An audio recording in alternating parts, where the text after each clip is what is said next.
आप तमामी हाजरीन नाजरीन व सामीन का खैर मकदम है आपके अपने ही YouTube channel A to Z info पर।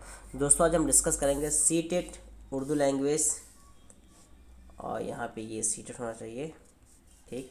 सीटेट उर्दू लैंग्वेज, और आज जो हमारा सबक नंबर है वो सबक नंबर 13, ठीक। इसे आप ध्यान में रखिए। इससे पहले हम 13 सबक कर चुके हैं, उन्हें अगर आप नहीं देखें तो अभी तक देख लीजिए उन्हें। और आप मेरे यहाँ से सीटेट उर्दू लैंग्वेज का मेंबरशिप ले सकते हैं, जहाँ से आपको सीटेट की उर्दू लैंग्वेज के सारे मटेरियल्स प्रोवाइड कराए जाएंगे। इवन कि आपको ये PDF और उसके अलावा जो भी एग्ज़ाम टिल एग्ज़ाम आपके जो PDF बनाया जाएगा मेरे चैनल के थ्रू, वो आपको प्रोवाइड करा दिया जाएगा। काफ़ी यूज़फुल है आपके उर्दू में अच्छा स्कोरिंग के लिए, बहुत ही बेस्ट है चैनल कह सकते हैं, या फिर ये बेस्ट मेंबरशिप है जिसका 100 रुपीज़ हमने सिर्फ प्राइस रखा। इसका मकसद सिर्फ है कि आप उर्दू में अच्छा से अच्छे नंबर हासिल कर सके, ज़्यादा से ज़्यादा नंबर आप गेन कर सके। तो चलिए डिस्कस करते हैं। थ्योरी प्लस क्वेश्चंस हम हमेशा लेकर आते हैं, और आज भी उसी पैटर्न पे चलते हुए थ्योरी और क्वेश्चन को हम लेकर आए हैं। इन्हें आप समझें और आंसर करने की कोशिश कीजिएगा। पहला पॉइंट देखते हैं, तदरीसी व आमोज़शी मवाद यानी टीचिंग लर्निंग मटेरियल। इस पे हम डिस्कस करेंगे क्योंकि इनका बहुत ज़्यादा ताउन होता है आपके तदरीस में। अगर आपका TLM सही नहीं है तो आपका तदरीस जो है बहुत ज़्यादा मौसर नहीं हो पाएगा। बच्चे आपके बोलने या किताब से कहीं ज़्यादा आपके TLM के इस्तेमाल से सीखते हैं। कुछ पॉइंट इसमें है, उन्हें हम देखते हैं, और हमने जो हाईलाइट किया है उन्हें भी आप देखने की कोशिश कीजिए। और ये PDF जो लोग मेंबरशिप ले चुके हैं उनको WhatsApp पे मिल जाएगा, और टेलीग्राम में टेलीग्राम का मैंने डिस्क्रिप्शन बॉक्स में लिंक दिया है, वहाँ से आप लोग टेलीग्राम ज्वाइन कर लीजिए। आपको वहाँ पे बहुत सारी चीज़ें मिलती रहेंगी, वीडियो है, कुछ PDFs आपको मिल जाएंगी, तो वहाँ से आप ज्वाइन कर सकते हैं। वहाँ पे आपको चीज़ें मिलती रहेंगी, लेकिन ये जो है जो मेंबरशिप ली है उनको ये मिल जाएगा। और बिल्कुल जो हाईलाइट चीज़ें हैं उन्हें आप ध्यान में ज़रूर रखिएगा। पॉइंट देखते हैं, तदरीस व आमोज़श के अमल को मौसर बनाने के लिए जिन वसाइल का इस्तेमाल किया जाता है उन्हें तदरीसी व आमोज़शी वसाइल TLM कहते हैं, ठीक है। पहले इनके लिए देखिए ध्यान रखने वाली बात है कि TLM यानी टीचिंग लर्निंग मटेरियल को यहाँ पे फुल फॉर्म भी दिया हुआ है। टीचिंग लर्निंग मटेरियल को पहले टीचिंग एड्स के नाम से जाना जाता था, यानी तदरीसी मवाद। किस नाम से? तदरीसी मवाद के नाम से इनको जाना जाता है। और पहले इनका इस्तेमाल होता था, लेकिन आमोज़श व आमोज़गार पर फोकस होने के बाद और मवाद को सरगर्मी पर मबनी होने के बाद इसके लिए TLM की इस्तिलाह होने लगी है। पहले आपका टीचिंग एड इस्तेमाल होता था, अब जाकर के लोगों को ज़रूरत के दिमाग में रखते हुए तरह तरह के स्ट्रेटजी को अपनाते हुए अब इनको टीचिंग लर्निंग मटेरियल, जिसका उर्दू तर्जुमा होता है तदरीसी व आमोज़शी मवाद, इसको आप ध्यान रखिएगा, ख़ास बात है ये तलबा की तवज्जो मरकूज़ करने, सबक में दिलचस्पी पैदा करने, आमोज़श की सहल करने और सबक को ज़्यादा मानाखेज़ बनाने में मुआविन होते हैं। यह मुअल्लिम के काम को भी आसान बनाते हैं। अगर हम तलबा की हुसूलियाबी के तईन हकीकी माना में फ़िक्रमंद हैं तो हमें यकीनन तालीमी निज़ाम में तदरीसी व आमोज़शी मवाद के इस्तेमाल को फ़रोग़ देने की ज़रूरत है। तदरीसी व आमोज़शी मवाद जिसको हम TLM कह रहे हैं, ठीक है। इसका बहुत ज़्यादा रोल है आपके तदरीस को, आपके शिक्षण को मौसर या प्रभावशाली बनाने के लिए। आगे चलते हैं, अगला पॉइंट है हमारा यहाँ पे, अगला पॉइंट है तदरीस के लिए बुनियादी मवाद। तदरीस के लिए बुनियादी मवादें क्या क्या होनी चाहिए उन्हें हम समझने की कोशिश करते हैं। तो इसमें पहला जो आपका दिया जा रहा है, दर्स व तदरीस का अमल शुरू करने के लिए कुछ बुनियादी सहूलत का होना निहायत ज़रूरी है, जैसे तमाम मौसम में काम करने वाले लायक कमरे, ठीक है। ऐसा नहीं है कि बारिश का मौसम है तो आपका छत जो है टपक रहा है, या फिर ठंडक में वहाँ बैठने के लायक नहीं है, तो मुनासिब होना चाहिए। ठंडक, गर्मी, बरसात, इनकी वजह से आपके क्लासरूम जो है मौसर नहीं होना चाहिए, प्रभावित नहीं होना चाहिए किसी वजह से। और आपका ब्लैक बोर्ड अच्छा होना चाहिए क्लासरूम का, पीने का पानी वहाँ पे दस्तयाब होना चाहिए, उपलब्ध होना चाहिए, बैतुल खला, टॉयलेट, बाथरूम जो है, शौचालय, ये चीज़ें होनी चाहिए, बैठने के वाजिब इंतज़ाम, ठीक है। वहाँ पे एक बैठने वाली जगह भी होनी चाहिए, और खेल के लिए सामान होना चाहिए, यानी आपका स्पोर्ट्स वाली चीज़ें होनी चाहिए। आपका जैसे फुटबॉल हो गया, क्रिकेट हो गया, या और भी जो खेल हैं उनकी चीज़ें सामग्री वहाँ पे होनी चाहिए। लाइब्रेरी की किताबें होनी चाहिए। इन तमाम चीज़ों को तदरीस की बुनियादी मवाद कहा जाता है। ये चीज़ें अगर हैं तो आपका स्कूल काफ़ी अच्छा है, और वहाँ पे दर्स व तदरीस का अमल अच्छे तरीके से अंजाम दिया जा सकता है। और एक बात और ये याद रखना है, 1986 की तालीमी पॉलिसी में, ठीक है, यानी देखिए आपका ये NEP NEP आपका जो है ये 1986 की तालीमी पॉलिसी में, और ऑपरेशन ब्लैक बोर्ड आपका आया था 1991 में।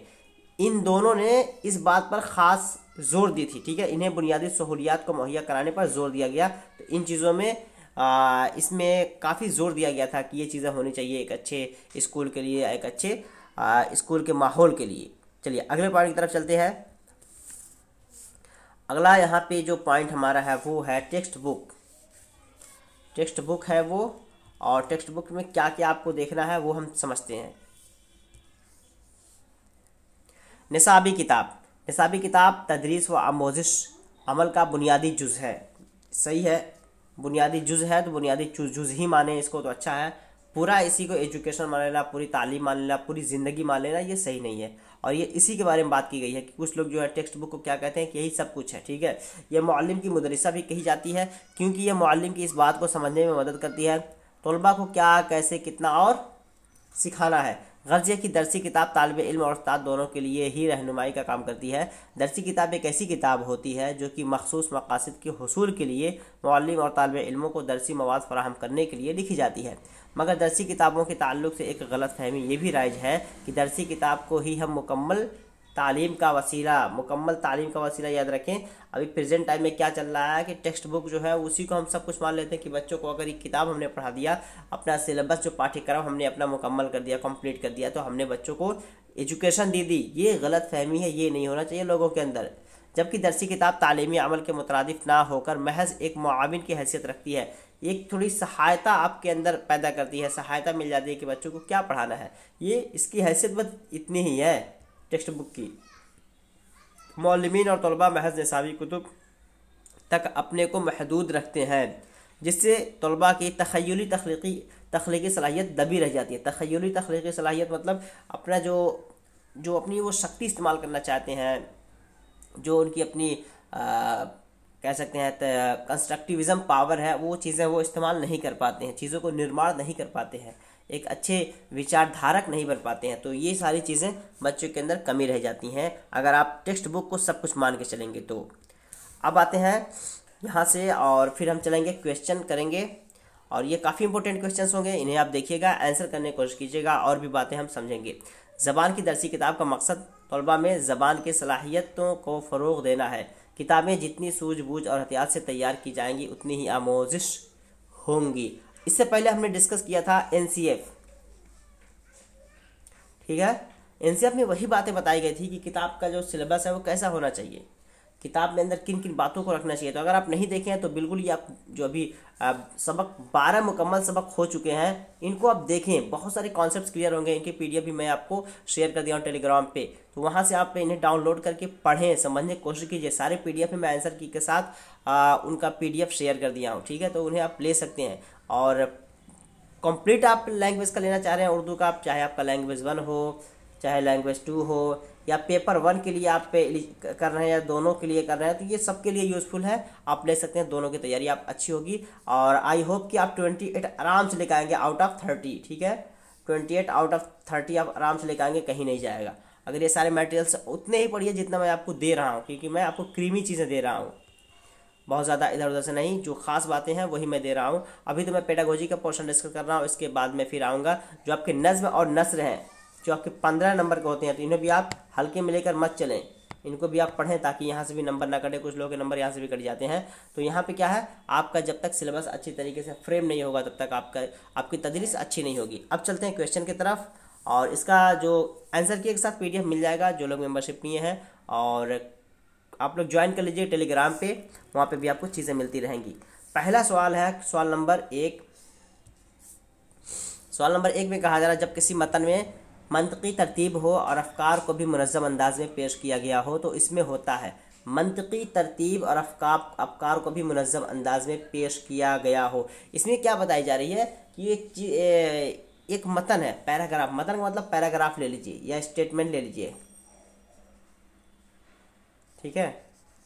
अगर एक पैराग्राफ है उसमें मंतकी तरतीब है, अफकार है, मुनज़्ज़म है, सारी चीज़ों को एकदम तरतीबवार रखा गया है, ठीक है। तो इसको आप जो देखेंगे, एक चीज़ का ताल्लुक दूसरी चीज़ से जुड़ा हुआ है, ठीक है। अब देखेंगे यहाँ पे आपको तसलसल दिखेगा, इदराक है, तरतीब है, रब्त। तो एक चीज़ का ताल्लुक दूसरी चीज़ से होने के कंडीशन में यहाँ पे रब्त वाला आपका ज़्यादा मुनासिब होगा कि रब्त रखें। एक चीज़ का ताल्लुक दूसरी चीज़ से जुड़ा हुआ है, तरतीबवार तो है लेकिन रब्त पैदा कर रहा है। जुड़ा हुआ होना अलग होता है, रब्त पैदा करने का मतलब अलग होता है। और तरतीब का मतलब क्या हुआ कि चीज़ें तरतीब में तो है लेकिन माना तरतीबवार नहीं दे रही हैं। लेकिन रब्त का मतलब ये होता है कि चीज़ें जुड़ी हुई भी हैं और माना भी उनके साथ एक दूसरे से जुड़ा हुआ है। तो ये आपका ऑप्शन डी सही हो जाएगा। अगले सवाल की तरफ चलेंगे। अगला सवाल है सवाल नंबर यहाँ पे 2। सवाल नंबर 2 में कहा जा रहा है, आमोजिश के तजुर्बात को पेश करने का सबसे ज़्यादा अच्छा जरिया कौन सा है? आमोजिश के तजुर्बात को पेश करने का सबसे ज़्यादा अच्छा जरिया कौन सा है? टेलीविज़न है, प्रोजेक्ट मीडिया है, नमूने और चार्ट्स है, या फील्ड ट्रिप्स? अब देखें यहाँ पे आपके दैनिक जीवन से कौन सा एग्जाम्पल जुड़ा हुआ है। तो आप देखेंगे फील्ड ट्रिप्स, ठीक है, फील्ड ट्रिप ये बिल्कुल बहुत अच्छा हो जाएगा। आमोजिश के तजुर्बात, आमोजिश के तजुर्बात का मतलब क्या हुआ? जो चीज़ें सीखी जा रही हैं, ठीक है, उनके तजुर्बात। मान लीजिए आप बच्चों को क्या पढ़ाना है, आपको किसान के बारे में पढ़ाना या किसानी पढ़ाना है, तो आप खेत ही में तो ले जाएंगे कि आप सिर्फ स्क्रीन पे दिखा देंगे या किसी ब्लैक बोर्ड पे किसान लिख देंगे या उनकी मेहनत मजदूरी के बारे में लिख देंगे। उससे उतना अच्छा नहीं सीखेगा जितना बच्चा फील्ड ट्रिप से सीखेगा। फील्ड ट्रिप में क्या होता है, बच्चा अपने आंखों से जाके देखेगा कि ये किसान कितनी मेहनत करता है, खेत की खुदाई करता है, उसमें बीज डालता है, फिर उसकी फसल काटता है, फिर उसकी पिटाई करता है, फिर और बहुत सारी मेहनत के बारे में देखेगा। तो यहाँ से बिल्कुल सही तरीके से सीख पाएगा। तो ऑप्शन डी बिल्कुल यहाँ पे आपका सही हो जाएगा। अगले सवाल की तरफ चलेंगे। अगला सवाल है 3 नंबर। वेट सवाल नंबर 3 में कहा जा रहा है, जब आमोज़गार निसाब से बाहर की या इमदादी किताबों से कहानी का मुताला करे तो उसे चाहिए क्या होना चाहिए?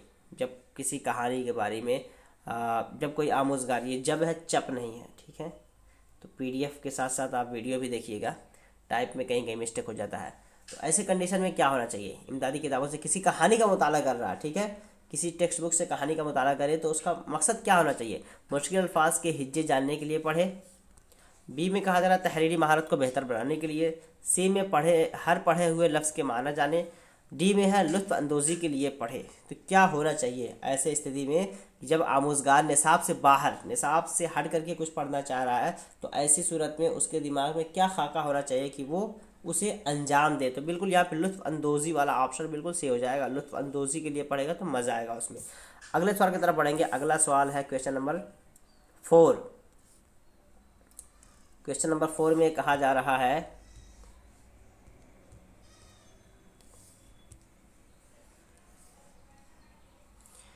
उस्ताद को चौथी जमात के तलबा को शजरकारी का मौजू पढ़ाना है। हाँ, उसके पढ़ाने का सबसे बेहतरीन तरीका क्या है? देखिए, शजरकारी क्या है? प्लांटेशन, ठीक है, पेड़ पौधे लगाना, उसको बोलते हैं शजरकारी, प्लांटेशन अंग्रेजी बोलते हैं, पेड़ पौधे लगाना।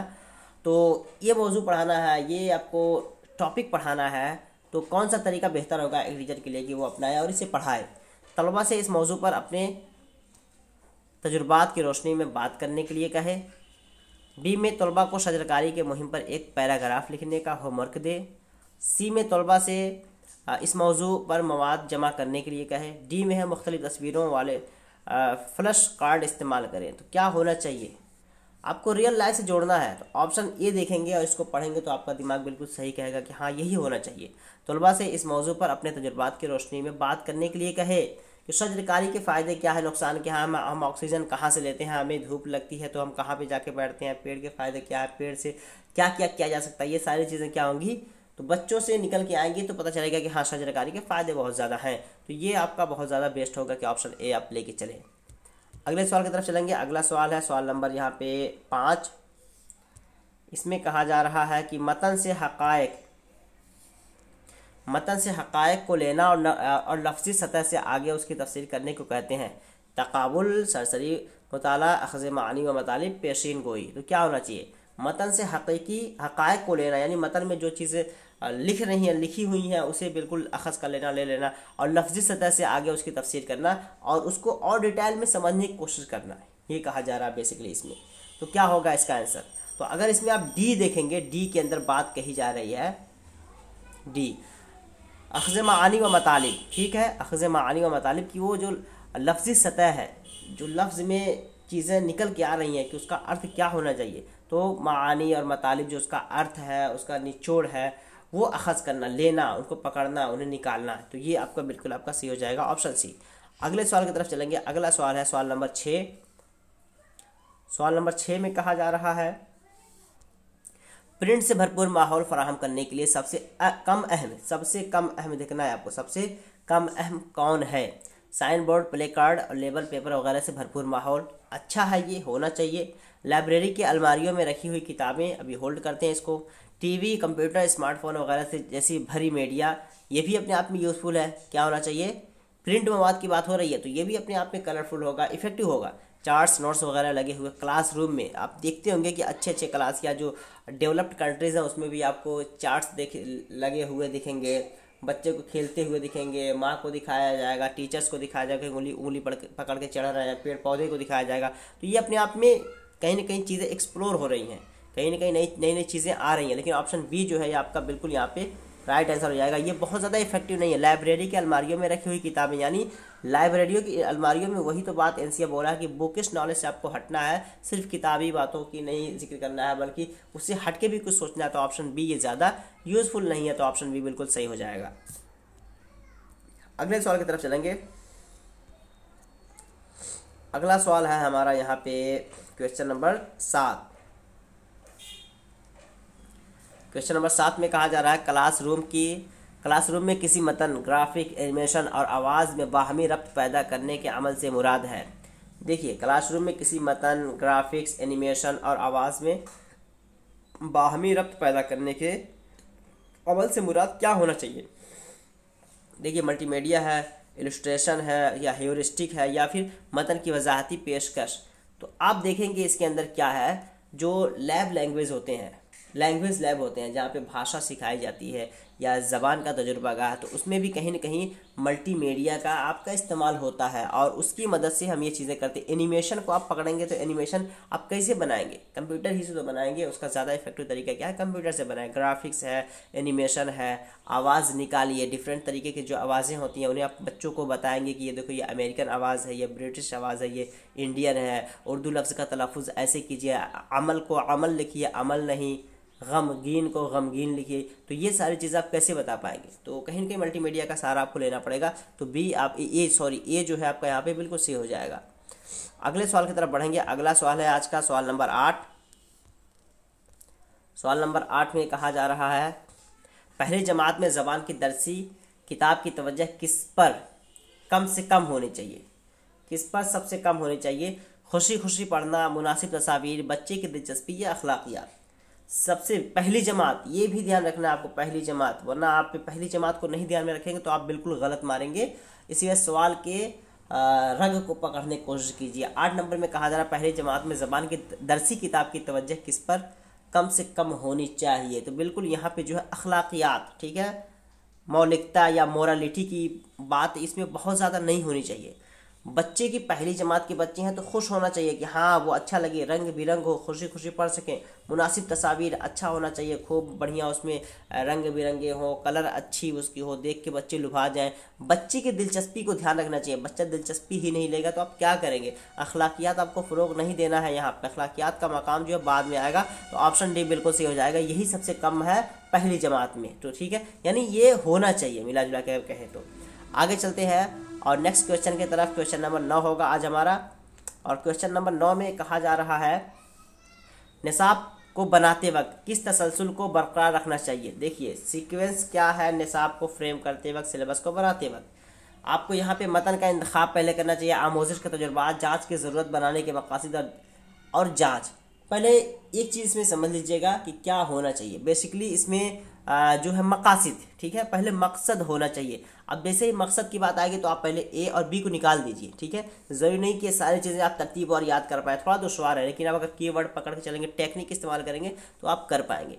अब देखते हैं, मकासद आपको पहले होना चाहिए, तो बनाने के मकासद, जाँच की ज़रूरत, तो बनाने के मकासद, जाँच की ज़रूरत, ठीक है। और मतन का इंतखाब दोनों में है। आमोजिश के तजुर्बात इसमें भी है, और इसमें क्या है, आमोजिश के तजुर्बात के साथ साथ और जांच, ठीक है। आपको क्या पता चला कि एक चीज़ में ज़्यादा क्या है, इसमें अगर आप देखेंगे ऑप्शन सी में, इसमें लास्ट में जांच नहीं है, जांच, ठीक है, जिसकी वजह से जांच होना ज़रूरी है। बना ऑब्जेक्टिव के साथ साथ उसको आप इवेलुएट कैसे करेंगे, तो ये चीज़ें ज़रूरी है, ये सीक्वेंस आप याद रखें, ठीक है। तो पहले क्या होना चाहिए, या तो आप शॉर्टकट याद रखना चाहते हैं तो पहले ऑब्जेक्टिव बनाना है, लास्ट में जो है जांच होना चाहिए, उसका इवेल्युएशन होना चाहिए। ये चीज़ें आप याद रखें। और होता क्या, हम अपना जो लेसन प्लान बनाते हैं, देखेंगे लेसन प्लान जो हमारा होता है उसमें भी तो यही होता है कि हम ऑब्जेक्टिव फिट करते हैं, फिर उसके बाद इवेल्युएशन, कैसे हम इवेल्युएशन करेंगे, क्या चीज़ें हैं, तो ये बातें हो गई। आगे चलते हैं और आज का लास्ट होगा ये, कारी मतन को बामाना बनाता है। इस बयान का इतलाक बुनियादी तौर पर इस पर होता है, किस पे होता है, कारी, कारी मतलब पढ़ने वाला, ठीक है, कारी का मतलब होता है पढ़ने वाला। कारी मतन को, या फिर कह सकते हैं टीचर, यहाँ मुराद ले लीजिए आप, मतन कारी को माना अता करता है, यानी मतन कारी को माना अता करता है। तो गलत हो गया ना, कि मतन थोड़ी कुछ करेगा, जो करेगा टीचर करेगा, जो मतन है उसको कैसे पढ़ना है, क्या अर्थ निकालना है, क्या समझ में आ रही है चीज़ें, तो टीचर की जिम्मेदारी है ना। कारी को मुसलसल मतन से माना वजह करते रहना चाहिए। अभी देखते हैं, मतन के माना मुतय्यन करने में मुसन्निफ अहम नहीं होता है, तो कौन करेगा, मुसन्निफ नहीं बताएगा तो कौन बताएगा भाई, हाँ, तो ये तो गलत हो गया है। अभी कारी मतन को माना अता करता है, कारी मतन को माना अता करता है, ये बिल्कुल सही है, कारी मतन को माना अता करता है। कौन सा लफ्ज़ क्या माना दे रहा है, वज़ा कता के हिसाब से, माहौल के हिसाब से, ये डिसाइड कौन करता है, ये हमें कौन बताता है, ये हमारे टीचर बताते हैं, हमारे उस्ताद बताते हैं। तो ये चीज़ें आपकी यहाँ पे सही हो जाएंगी। तो ये कुछ क्वेश्चंस रहे। वीडियो आई होप कि अच्छा लगा होगा। वीडियो अच्छा लगा हो तो ज़रूर लाइक कीजिए, दोस्तों को शेयर कीजिए, और बिल्कुल ये मेंबरशिप वाली जो बात है इसे आप ले सकते हैं, और इसके मदद से आप अपनी तैयारी अच्छी कर सकते हैं। तो यहाँ पे ये चीज़ें हैं, ठीक है।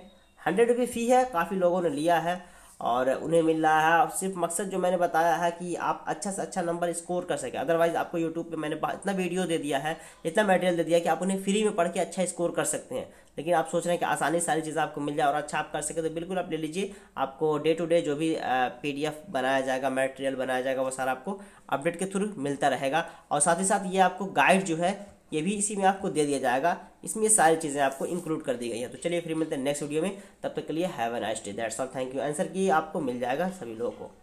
शुक्रिया।